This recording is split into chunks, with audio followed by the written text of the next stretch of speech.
it all took place in Guildford. Basically, there was a band before Stranglers, which Stranglers metamorphosed from. It was put together while I was in Sweden, doing some postgraduate work there, which was a fiasco. And we had a band made up of Swedes and draft dodgers and myself, American draft dodgers, because they were all in asylum in Sweden. Mm-hmm. And then while we were doing pub gigs in London, there was an armistice. What's his name? Carter had an armistice in the early 70s, so they could all go back home if they wanted to, without fear of imprisonment. So the drummer decided he wanted to go back. He had a wife and kid in Chicago, so he left.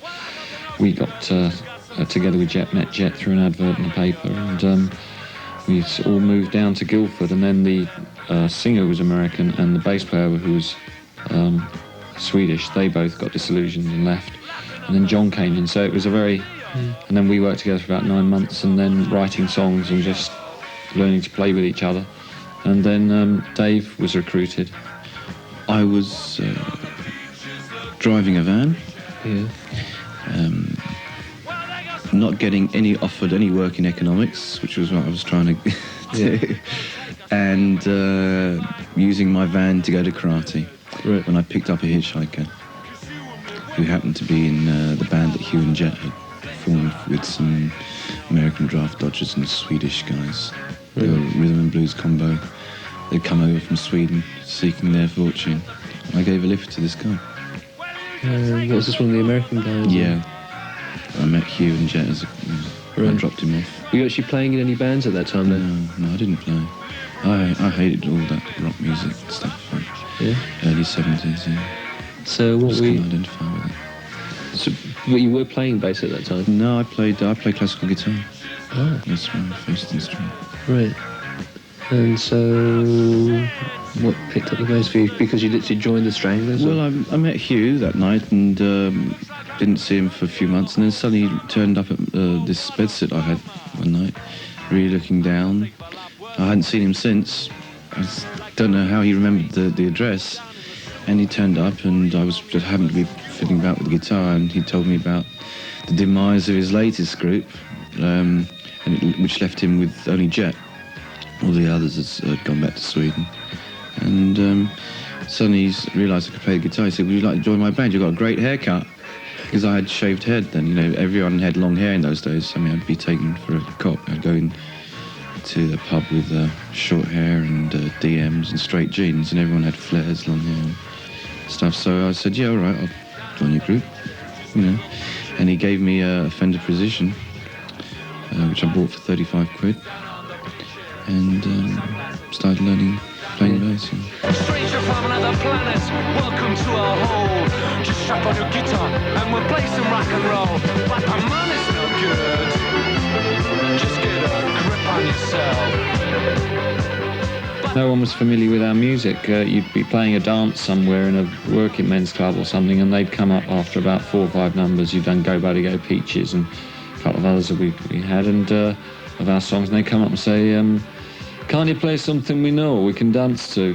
And so we had to learn some cover versions, and that's how Walk On By ended up. Our version of Walk On By was a result of that. We had to learn some standards to throw in to dilute our own material, and that was one of them. So you actually had that from like sort of 75, Walk On By? Yeah, we've been playing that since then.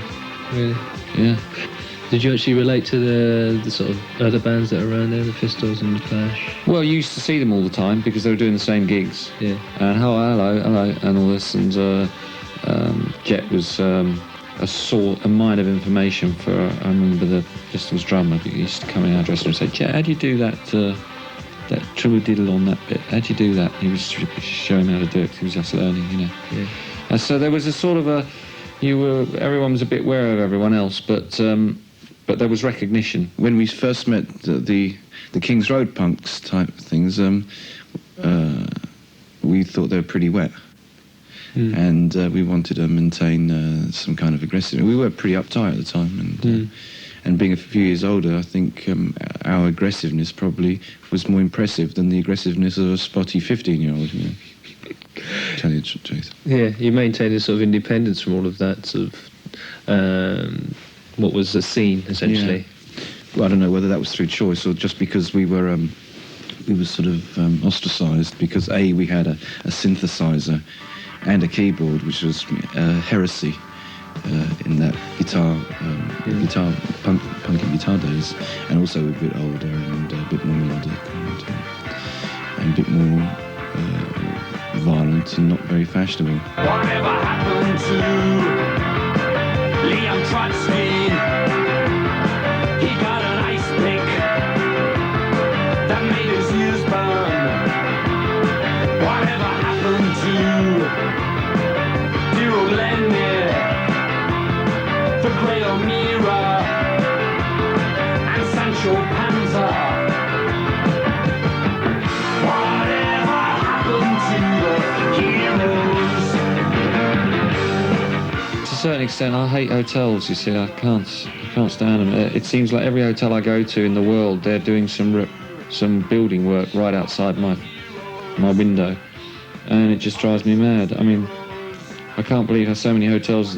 The idea of booking a hotel is so you have a room which will give you a bit of quiet and a bit of somewhere you can relax and get a good night's sleep. But it seems like every hotel in the world has got some other idea that, in fact, you want to go there to be disturbed the whole time. And you get the army of chambermaids in the morning getting their orders downstairs by the housekeeper. Right, I want you to go down the corridors, and when you see a do not disturb sign, you bang, bang, bang with all the hoovers. I mean, that's complete. If I could be spirited home every night after a gig, I'd be perfectly happy to tour, but you can't do that.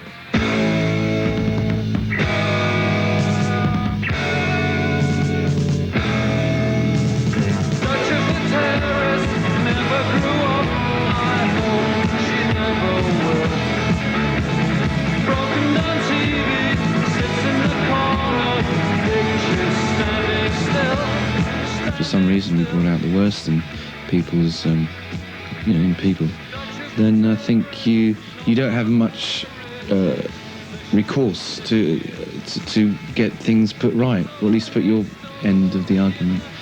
Now, what can you do? You're not going to write a song just about a specific review. You're not going to waste your time on that. So occasionally when you bump into someone and you recall that they have done wrong by you, then maybe you can redress the balance hopefully in a humorous way. And occasionally it's got out of hand. It's all with a sense of fun, though. Yeah, I mean, it's okay. It's one man's fun is another man's hassle. Another man's trip up the Eiffel Tower. Tough. True.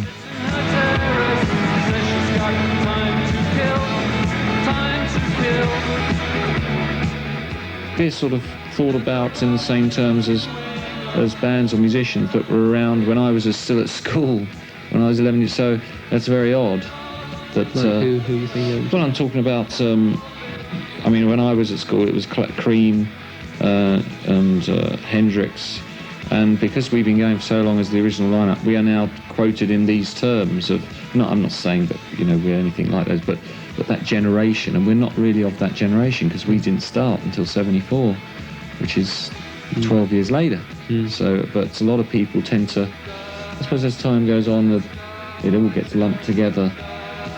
Larger periods of musical events get lumped together, I suppose, for filing convenience, I suppose. The nature of the business again is such that if you are not in some kind of league table, it's like competition they say, as like in a chart, then you're finished. So people are always very keen to write you off in this sense. And I think one of the greatest pleasures I had was when we had a song which no one wanted to release, which was called Golden Brown, about 8 years ago now. We wanted it released, and they said, well, A, it's not a dance record, B, it doesn't sound like the Stranglers. We insisted on it being released, and despite the record company at the time, it was a massive success, and in single success, certainly, that you can't equate with now, because to get to number one now, you can make it, 100,000 singles. We didn't get to number one, got number two, and we sold 900,000 singles, and it was real fingers up to the record company. Every time there are no frontiers as far as I think as musicians and whatever you want to call them, any kind of artist. I don't think there are frontiers for them. I think it's the frontiers occur in people's attitudes to other countries. I mean, they all, when France got massacred by England in rugby the other week, a lot of people suddenly became rugby fans, and suddenly thought it reflected on their nation as a whole, which would be a discredit to, people like the Welsh. The Welsh are wonderful people. Just because they had a terrible season, got a terrible team the last couple of years, does that mean Wales is totally bankrupt and devoid of any talent or good people? It's crazy how people tribalise games. Maybe that's the way the future will be run, like rollerball or Running Man or something like that. Have an audience. As long as there's a source, the tour sells out, we still can sell out concerts, big concerts. So that's all that I'm pleased about that. And they're not all geriatrics, like us. There are generation spans of people out there, which is good. Very, everyone's got totally different interests. No one's stepping on anyone else's shadow. And a combination of luck.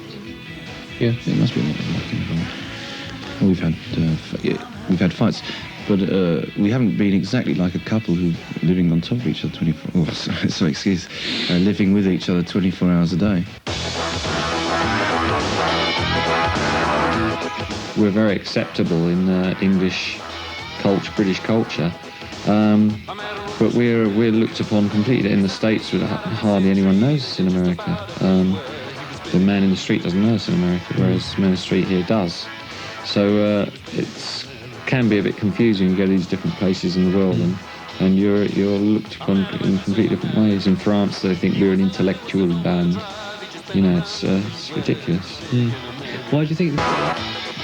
It used to give me a buzz after when we converted a little pub full of people, a youth centre of people. It actually brought it at the end, and now it's slightly different.